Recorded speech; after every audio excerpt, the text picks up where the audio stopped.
Okay, let's take a look at the images that I took under the microscope. Same as last week, I took multiple images under the 4x objective lens and put them together. So this is what the neural trace stain looks like under 4x object lens from this brain slice. And this technique, putting images back together, is called image stitching. Some microscope, they have this automatic function. You can do image stitching, but our microscope don't. So I have to do that manually, and image stitching is really time consuming. But you guys don't have to do that. You can just take a look at my product and learn the structures from there. Is that a good deal? All right, so we have 3 brain sizes this week, and this is the most anterior one. And this is the neural trace stain from this slide. And if you compare this one with the image that we collected from last week, they look very similar, is that right? So you have the corpus callosum here, and then the lateral ventricle, anterior commissure, olfactory limb. They look very similar. The only difference is color, right? However, you are going to see some difference if we go to higher magnification. And this is the second slice from this module. You can see in this module, there is a big area of fornix get captured here. So this is the fornix. We don't have an image that contain a big portion of fornix in last module, right? And this is the last image, the most posterior one of this module. So the hippocampus here is very clear, and actually you have a little bit fornix in here. And from the DAPI stain, this is the hippocampus, this is the fornix here. Okay, now let's review the structures on these 4x neural trace stained brain slice. Okay, first one, corpus callosum. Here is the corpus callosum. You can see the stainings followed a very distinct structures. I'm going to zoom that in. It's the same as our DAPI stains, right? See all these dots, they line up. And same thing in here. You have corpus callosum in here. And actually you have fornix in here. And the corpus callosum and fornix follow the same staining patterns. I'm going to zoom that in. You see these dots line up, and same here. You have a lot of dots, they line up. That's because this is a white matter, and this is a white matter too. And there's a lot of axon fibers runs this way, and same thing, a lot of axon fibers run this thing. And on this one, you can see the corpus callosum here too. I'm gonna zoom that in. See the lined up dots here. Next one, the midline. So this one is the midline, and the midline looks like this.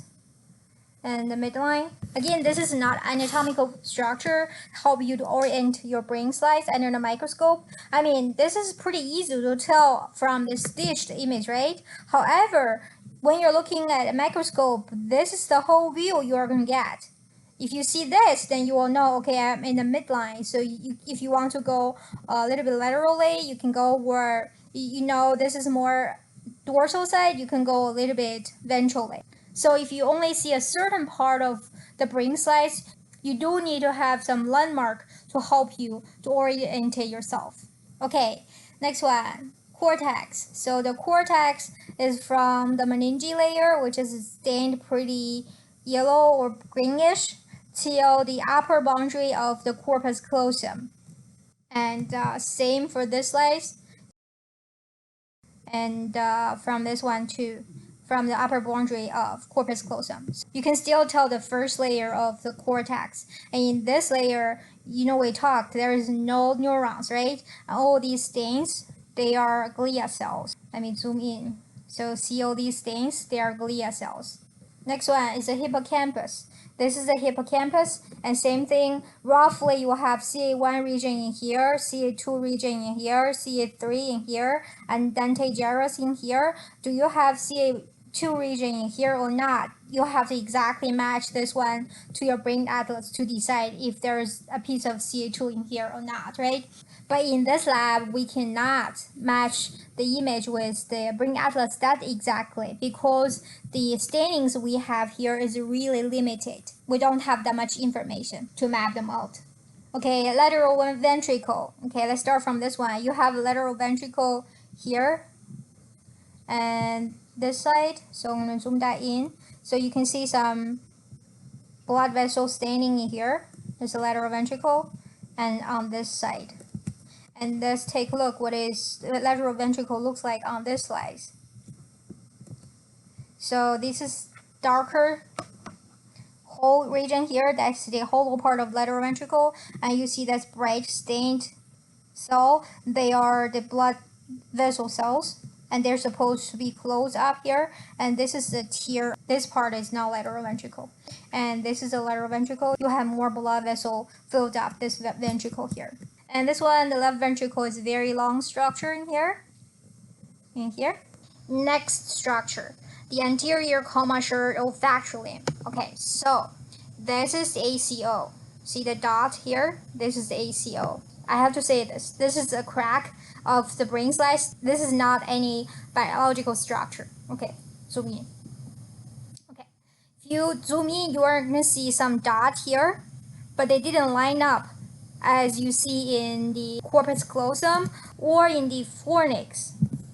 Is that right? So the dot here, they're pretty individually scattered. I want to ask you why. This ACO is also white matter. There are a lot of axons runs through this structure too. Why you don't see this lined up patterns as you see in the corpus callosum? Okay, I'm gonna tell you. Here, the axons runs from the left side and then the right side of brain. So the corpus callosum connecting left and right brains, right? So does the fornix. It will also runs left to right. And the dot you see here, they are actually the oligodendrocyte line up. They are trying to myelinate one axon. However, the anterior commissure, the fibers runs from anterior to posterior. Okay, next one is the nucleus accumbens. So it's hard to tell the exactly boundary for nucleus accumbens, or roughly know that's around ACO somewhere in here. We don't have any nucleus accumbens on this slice because that's too posterior, and neither on this one. And the next one is the caudal putamen. So caudal putamen is something underneath the corpus callosum, which is this big chunk thing here, and laterally to the lateral ventricle here. And there is no clear boundary between the caudal putamen and nuclear commissure.